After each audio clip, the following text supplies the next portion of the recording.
spending time thinking through the offer is going to go a long way to not only improving how many subscribers you get, but improving how long they stick around. You're listening to the Keep Optimizing podcast to increase your traffic, improve your conversion rates, and grow your profits. Hello and welcome. I'm Chloe Thomas, the host of this e-commerce marketing focused podcast. If you're not familiar with the format, well, every 5 episodes, we switch our focus to a different marketing method. It could be email or SEO, or like we're doing at the moment, customer retention. And in each episode, we release a new one every Wednesday. I interview a different expert to explore the latest advice on making whatever our current topic is work for you. At the moment, we're spending 5 episodes exploring customer retention, which weirdly we have never done a little mini series on before. Lots of episodes, but no mini series. It's very exciting to be doing that in a year where customer retention seems to be quite high on everyone's to-do list. In this episode, we're exploring a topic we couldn't have not covered: subscription. Asking the big questions. Where does subscription fit in your customer journey? How do you increase subscribers? How do you retain subscribers? What is the strategy that works in subscription? And to help us with all of that, we have an absolute genius who focuses on subscription all the time. He is really giving you tactical advice in this one. Big picture stuff, but a lot of tactical advice too. So make sure you listen right to the end of the episode so you don't miss any of that. And at the very end, I'll be sharing my take on it and giving you a couple of other ways we can help you improve your customer retention too. So stay tuned to the end. Are you drowning in retention tactics and Klaviyo flows, but still can't prove with certainty which ones actually bring customers back? You are suffering from the retention clarity gap. Brands like Health, Heights, and Kilo Health trust Yocto to fix it. Yocto help you go from "we think it's working" to "we know it's working," so you can finally prove your impact. Head to keepopt.com/Yocto to get a personalized retention playbook that actually makes sense to your execs. That's keepopt.com/YOCTO. In this episode, I'm chatting with customer retention expert Matthew Holman. Matthew runs Subscription Prescription and is obsessed with getting subscription e-commerce right, helping brands via his newsletter, podcast, and fractional subscription leadership consulting. Hello, Matthew. Hello, Chloe. Great to be here. Thank you so much for having me. Awesome to have you on the show. Subscription is such a confusing topic for many. It's always lovely to have an expert on who can guide us through those areas of confusion. But before we get into that, how did you end up in this world of customer retention? Yeah, I mean, I get to ask that a lot. Like, did I, as a teenager, was I thinking about subscriptions and stuff like that? But definitely not. No, really, it's about the entrepreneur journey. I was a marketing director at an e-com SaaS company, left to go out on my own, joined another subscription software startup company as a co-founder. And for several years working that, the more and more I worked with our own customers to grow their business instead of necessarily all the marketing efforts to get people to sign up, realized that I had a real love and passion for solving the subscription problem. Just kind of felt clear to me what brands should do. So I've worked with hundreds of brands, our own customers there, and consulting kind of felt like the content. I've always loved content and education, and then consulting just felt like the next step in that journey. So there's a big need for it in the space. So I've had quite a lot of success with helping people at this point. So a cheeky question, and if you want to sit on the fence, I won't be offended. Is subscription done better in the SaaS space or the physical product space? I would say the SaaS space, just because they've had more practice. And I think that they understand some of the mechanisms of both, like how to sell a subscription, how to onboard someone to a subscription, how to collect data around a subscription. So in many ways, actually, like in our content and education, we try to actually point at SaaS subscriptions because there's a lot of things around the customer experience that they do infinitely better than CPG physical goods do. And if you just steal a little bit of it, you can actually be wildly successful compared to your peers. From my own personal experience, I had a feeling you might say that the SaaS is best. I don't know. I often wonder if it's in the e-commerce space, the CPG space, the physical product space, if we go, well, the product does the work. Why do I have to do the work? Like there's the physical products there. So why should I have to do all this work? Well, it's such an interesting question, though. If you think in the SaaS space, it's like a really common thing. You could have the most revolutionary sleep tracker app that's ever been invented, and you're literally changing lives. You could literally have the Surgeon General come out and say every person in the country could use it. But what does it matter if people download it, don't understand how to set up a profile, and don't understand how it takes to be successful? So like just simple steps like onboarding people is a huge gap in the CPG space. Like I, bought a sleep supplement lately, and I actually was DMing the founder like, wait, how long before bed should I take this? Because it doesn't say on the bottle. And that'd be a common question. Is it 30 minutes? Is it an hour? Is it 5 minutes? Am I going to fall asleep 2 minutes after taking this? So I need to make sure so just things like that's a lot of CPG brands they just don't think of. It's like, oh, you open it and you do this. And it's never, ever that simple for consumers. It's mad, isn't it? I was looking myself at some a vitamin supplement thing yesterday and trying to work out when you were supposed to take it during the day. Do you take it before a meal? Do you take it at breakfast? Because it's as weird as it sounds. It's like, I like the idea of the product, but I like getting all that stuff out of the way at breakfast time. Right. It gets very complicated in my world if I have to take supplements at any other time of the day. Is a barrier to me to purchase, trying to find this out. And I had to go through all the FAQs before I could find this seemingly simple piece of advice. So I totally get where you're coming from. But rather than this turn into Chloe and Matthew's ranting about bad subscription, which I mean would be valuable, you are quite well known for saying that subscription isn't really about customer retention. But yet here you are on our customer retention mini-series. So why shouldn't we purely be thinking about subscription as a customer retention tick box?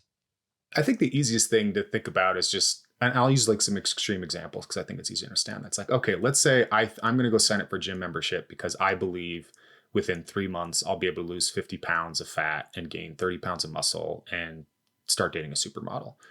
Because you have an ad that hints that that's possible, or you even have like ads that do say that's possible. And I go in, I sign up, I never do diet, I never do supplement, I work out a little bit, it doesn't happen, and I churn, right?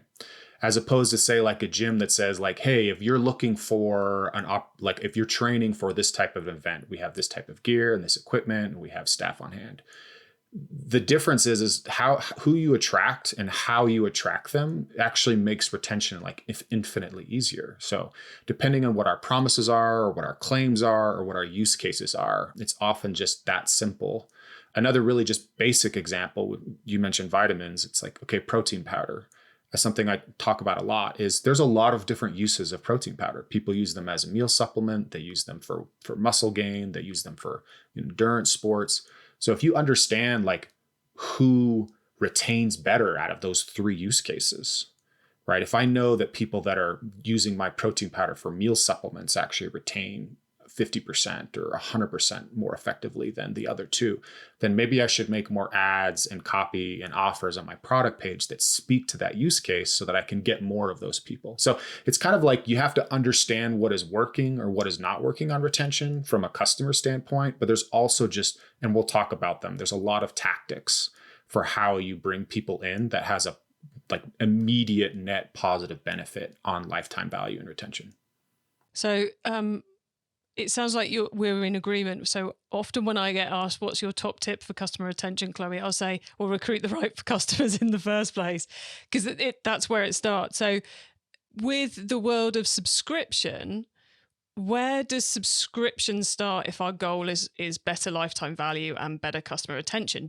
Is the subscription the first product we sell? Is subscription a product we sell to our best customers? Is a subscription product we sell at the second purchase point? Where does subscription fit in this process? Yeah, so it's really interesting question. And it's one that's debated online a ton and from a lot of brands because some people don't like trying to do first order subscription offers or they don't prioritize them. They try to just convert as many customers as possible and then try to sell them subscriptions after the fact. The problem with that, like I get why people like to do that. The problem is if say my website conversion rate is really, really good and it's at 5%, and then I am ridiculously good at converting first-time purchasers or even second-time purchasers into subscriptions, I'm maybe doing that at like a 20% rate, which is really, really good. So just quick math, if I'm converting 5%, if I had better than a 1% subscription conversion rate, I would beat that 20% re-opt-in rate for subscribers. So I know this is like people listening to this, so the math maybe is a little hard to follow, but what I'm getting at is the work of trying to optimize that funnel is really intensive and really, really difficult. Whereas I know tons of tactics that can improve your first order subscription conversion rate so that it's a lot higher. And then you don't have to go through all that trouble. And then your lifetime value is naturally going to be higher because you're converting people to subscriptions right out of the gate. And then you can go one step further and look at ways of offering like quarterly subscriptions, or different ways that people can purchase with a gift instead of a discount.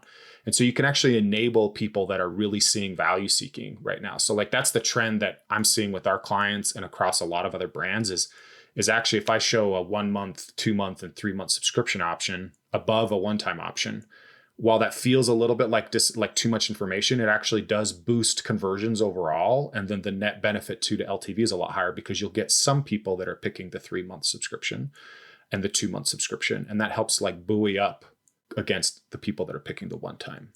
So there's just things like that can be a lot more powerful for how you get people initially. And anyway, that I could continue to go down that rabbit hole. I mean, my soapbox is always about the offer. I don't think brands spend enough time trying to figure out or test the offer. Because again, if I can boost conversions at the front by 10%, that's going to have a massive impact to my retention, as opposed to say like at the 3 month mark, I go from a 60% retention to a 65% retention. That would be considered pretty good. Even if I did a 10%, 60% to 70% month 3, that can be impactful. If I get 10% at the front end, that has a downstream effect across my entire retention. I would love to dive into offers with you in the next couple of minutes, but I've got one more question about kind of where subscription fits before we go into that. So to me, it sounds from what you're saying that we can't slap subscription onto a business with a customer retention problem and expect it to solve our issues. We've almost got to make a decision. Are we a subscription first business or a product sales first business? And then optimize everything in the business accordingly to prioritize one of those two. Because I guess coming back to that whole, you got to recruit the right customers in the first place. Often a subscription customer is a very different type of customer to a single purchase customer. So would that be a fair thing to say that if you want to use subscription as part of your customer retention toolset, you've got to make that decision on day one? Absolutely. You literally took the words right out of my mouth. Like, I mean, there's like, so a great brand here in the US is Obvi, and Ash, when Milani, their CMO, has said, hey, we're not prioritizing for subscriptions. We're prioritizing for first order profitability. Great. So he's not going to be pissed when he looks at his numbers and wonder why his subscription conversion numbers aren't doing well, right? He knows what he's looking at.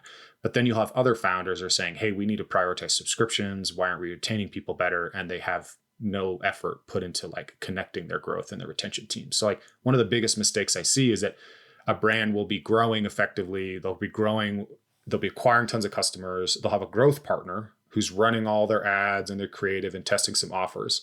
And then they'll leave subscriptions up to a retention team, which is often like, a retention marketer, somebody who's good at email. But then a lot of those brands also don't email their subscribers. So because they're worried about churn. So you have this kind of like disconnect where the goals for the company are not aligned with what's actually happening. Like you might want to grow retention and grow subscription revenue, but your growth team is still acquiring, is still shooting for first order profitability instead of like higher LTV numbers. So just being able to like align all those things, that's where you start to unlock like some really good subscription growth. So if we've got an aligned strategy that is a subscription first strategy, we're looking for those customers who are going to last with us a long time, who want to sign up to a subscription for our product.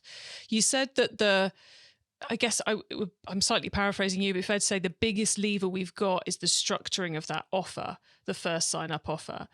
Tell us more about that, please. Yeah, again, so like I'm going to start with just simple numbers here. Like let's say I'm acquiring 100 subscribers a month. And I've got really good retention. I only lose like 10% month over month. So month 1, I'm at 100%, 90, 80, right? So 5 months in, I've lost half my subscribers. Okay. Now, if say month 2, I double my effectiveness and now I'm retaining instead of 80%, I'm at 85%. Okay.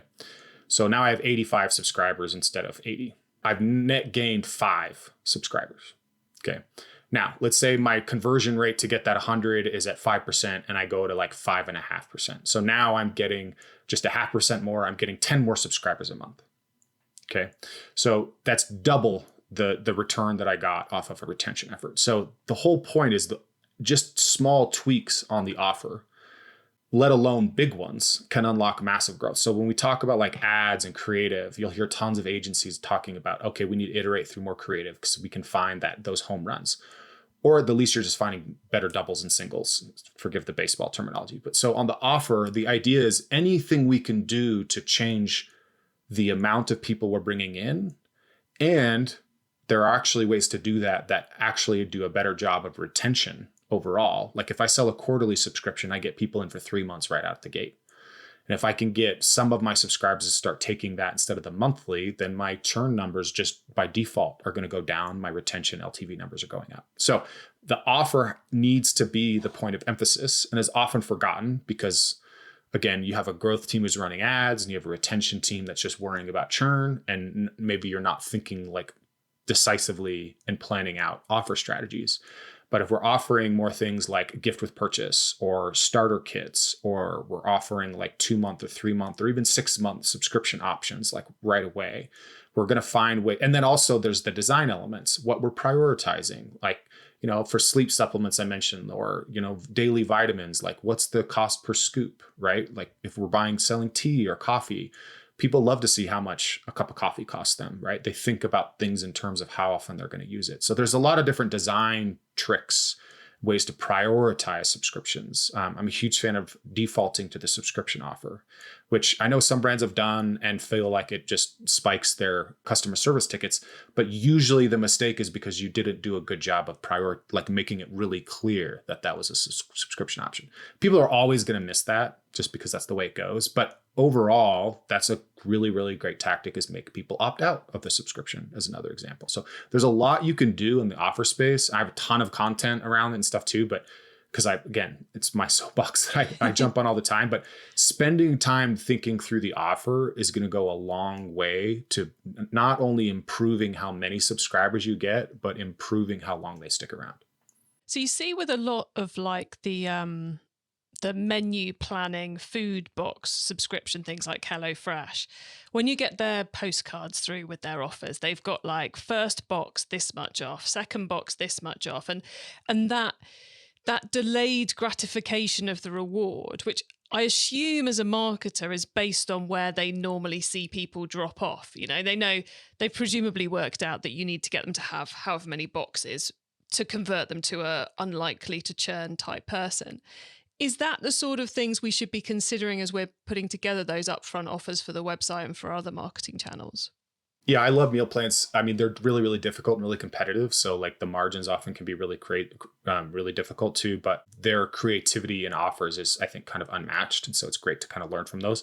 I think it's also important to call out, like if I'm going to give away like a free 4th order or something like that, all the people that churn month 2 don't take it. So I'm not actually losing anything. Like it's more about, oh, wow, once somebody hits month 4, they've made this much for my business. I can afford to give them a gift to try to push to get people to that point. So like I call out ButcherBox will often do specials, say around Thanksgiving, it's like free turkey with a subscription, or free chicken wings for life. I've seen HelloFresh has been doing like free breakfast meals, right? Like if you order this many, dinners and lunches, you get this many breakfasts for this many count of orders. And so the idea is like you're trying to come up with other ways to create incentives. The great lever that everybody uses are discounts, which are great and they're effective and necessary. And I often have a hard time, maybe people think that I say don't use discounts.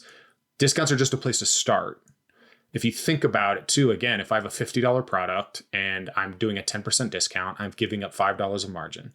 If I want to try to run a special or a sale where I go bump it up to 20%, I'm giving away another $5 in margin. But I have products in my catalog that have a landed cost of $2. Well, it makes more sense from a margin preservation tactic to say, hey, I'm going to do gift with purchase for this type of an offer. I'm going to run a holiday special where it's a gift for everybody that subscribes, gift for lifetime, potentially even as well. Okay, so that actually can not only save margin on that first order, but again, if we get back to this tactic of people that are interested with a free gift as opposed to a discount are typically a different user, right? If I'm buying your protein powder because I'm getting now free glutamine, I'm a totally different user who's just buying because I saw an extra big discount. And the next time there's a discount somewhere else, I'm going to go somewhere else. So it's like, again, just thinking through a few different tactics that enable the right behavior while also making conversions go better.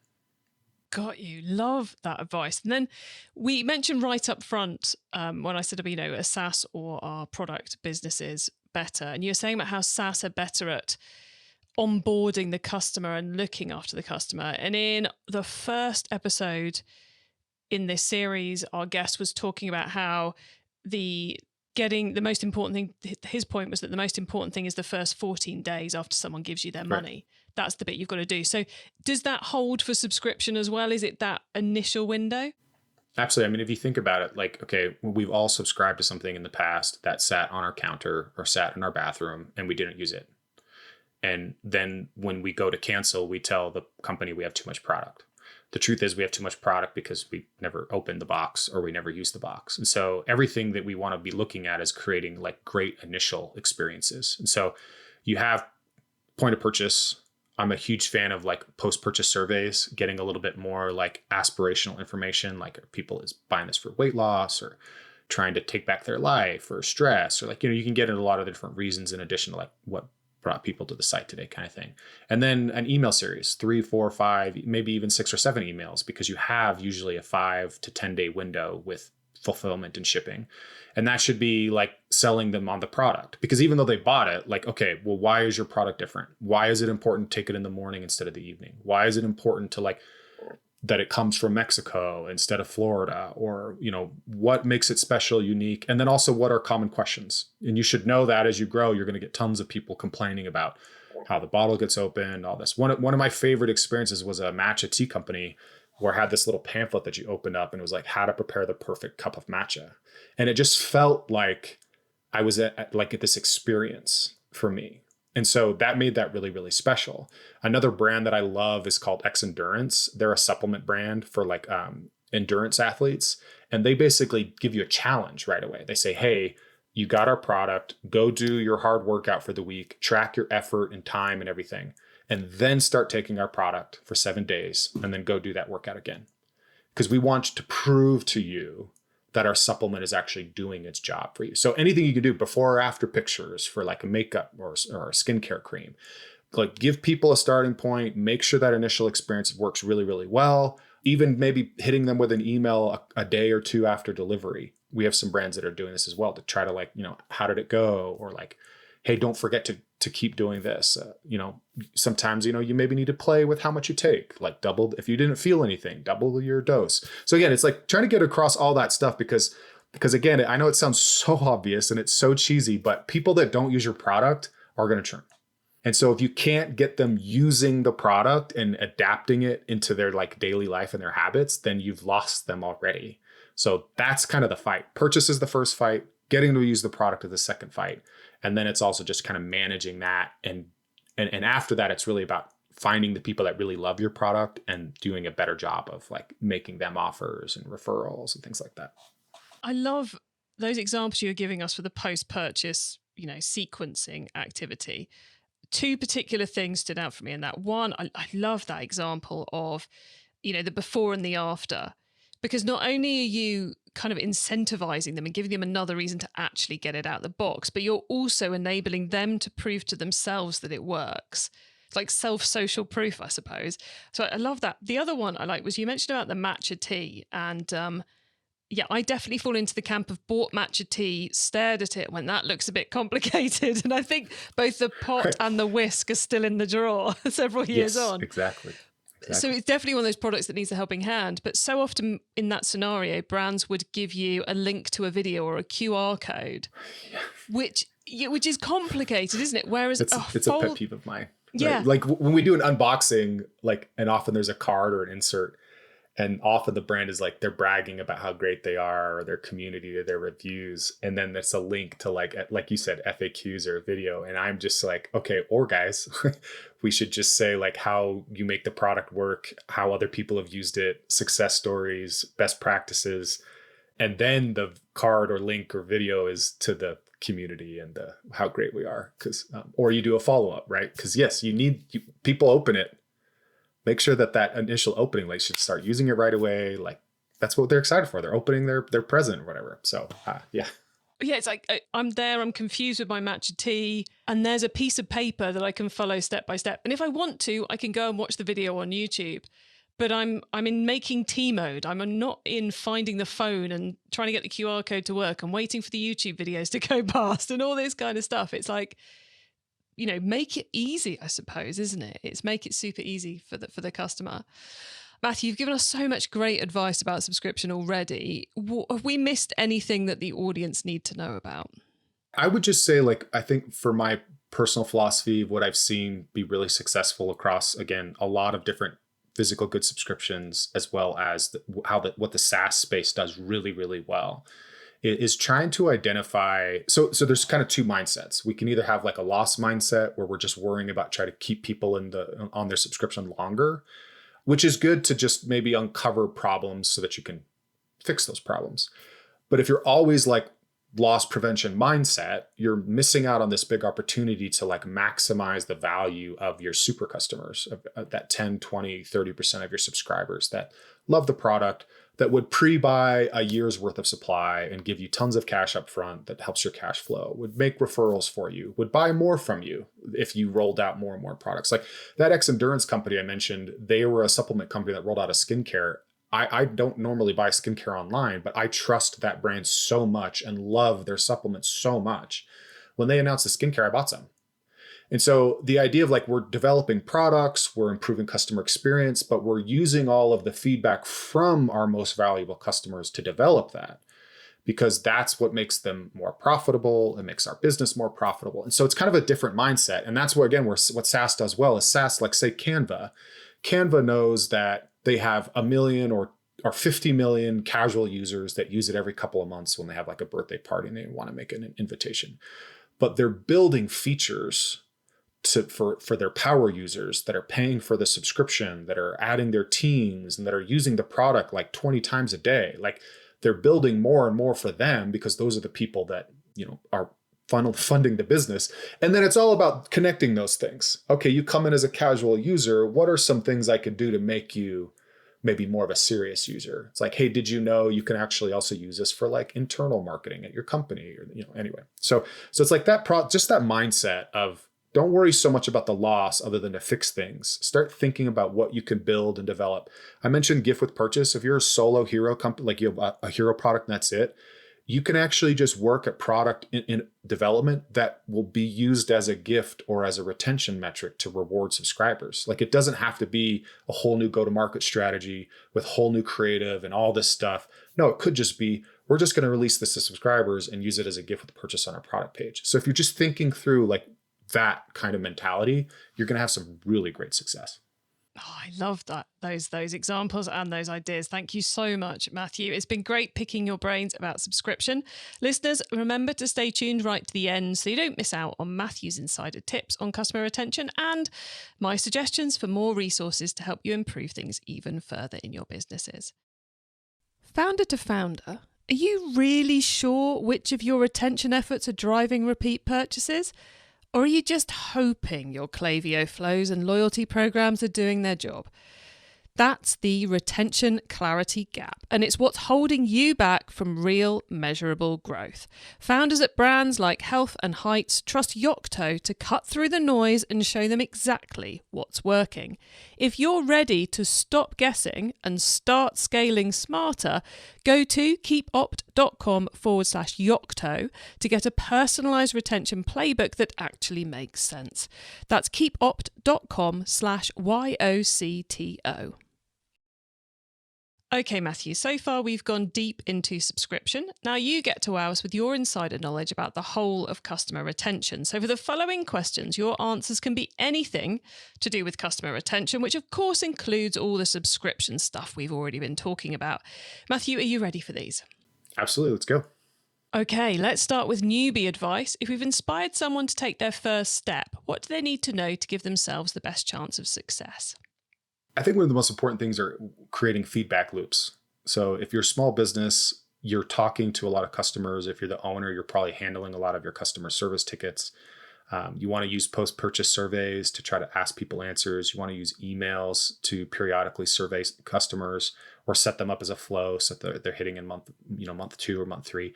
Get feedback around what people like, what they didn't like, what worked, what didn't work, and then everything you can do to understand why they bought. So again, the protein powder is a great example. Are they buying it because they're recently divorced and they're back at the gym and there's something about your brand that felt trustworthy?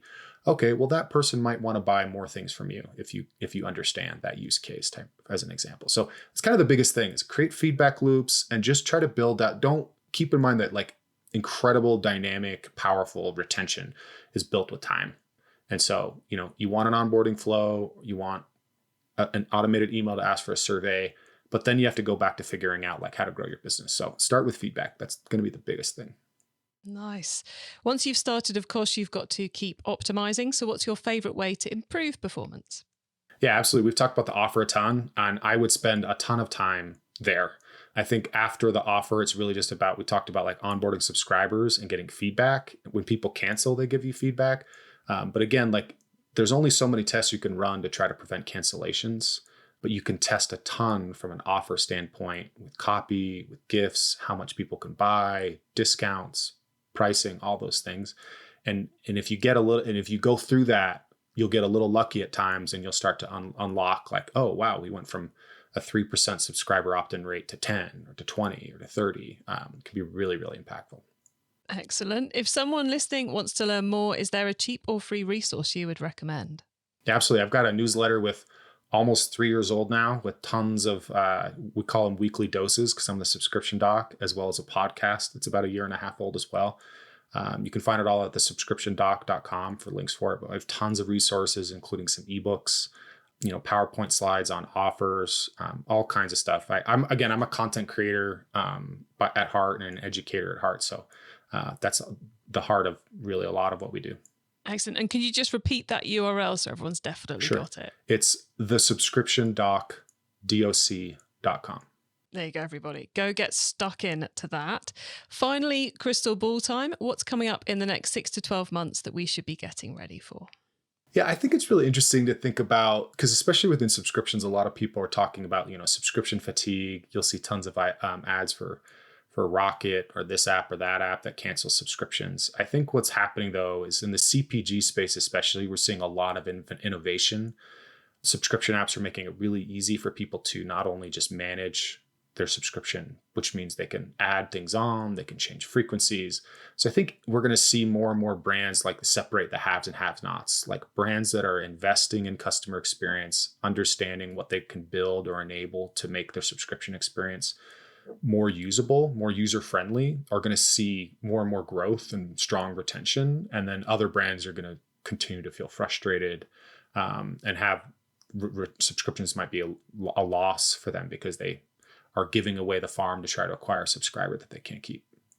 Ooh, I like that. More customer self-serve, more customer service going on to keep that subscription at the cutting edge of subscription functionality. And you kind of have to, like Europe has been leading the way here, but the US, we're starting to crack down on like subscription management. Like California, you have to be able to one-click cancel. There's a lot of things that are happening. So if you think that you can keep hiding things behind this wall that makes it difficult, and that's going to help your retention efforts, like it's going to be a bad wake-up call when you have brands that seem like they let people do whatever they want whenever they want. Well, that's because they know what their customers want. They're rolling out more products, more offers, and more things because they have that interaction and that engagement.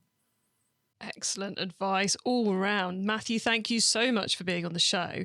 We are very nearly at the end though. So for those who want to find out more about you and get in contact, where can they do that? Absolutely. You can find me on LinkedIn or Twitter, Matthew Holman, Subscription Doc, or you can check us out at thesubscriptiondoc.com. Simple as that, everybody. Matthew, thank you so much for being on the show. It's been great getting a masterclass in what's working in subscription. So thank you so much for being here. Thank you, Chloe. It's been fun. So there you have it, everyone. Subscription is not something you can slap on the business to solve a retention problem. You need to decide whether you are focused on recruiting subscribers or recruiting one purchase customers. You need to really focus on optimizing that offer, how you get people signed up in the first place to your subscription. Then make sure you give them a great onboarding experience, whatever that needs to look like for your product. Then learn from the best of your customers, find out how to recruit more of them and how to wow them and upsell to them and increase their lifetime value. Simple, eh? Loads of tactical ideas there from Matthew. I suspect those of you who are planning on being or are deep into subscriptions are going to be re-listening to that one. Well, you can get our notes on the episode, plus the full transcript and the links by going to keepoptimizing.com. You can also use our special direct episode short links. That's keepopt.com/the number of this episode. Put that in the URL bar and you'll go straight to the right page on the website.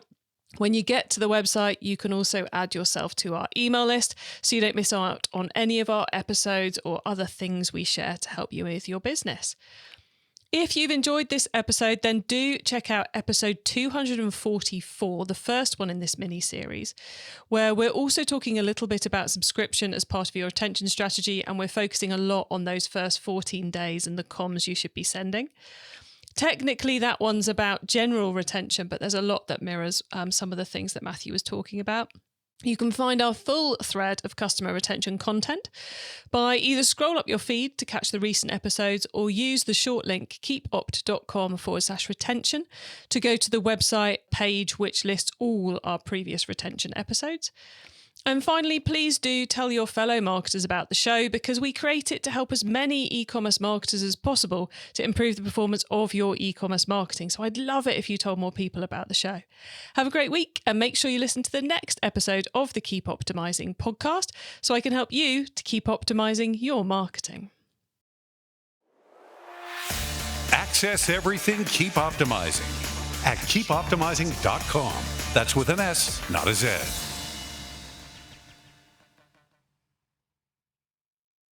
Fix your retention clarity gap now. Get your personalized retention playbook at keepopt.com/Yocto.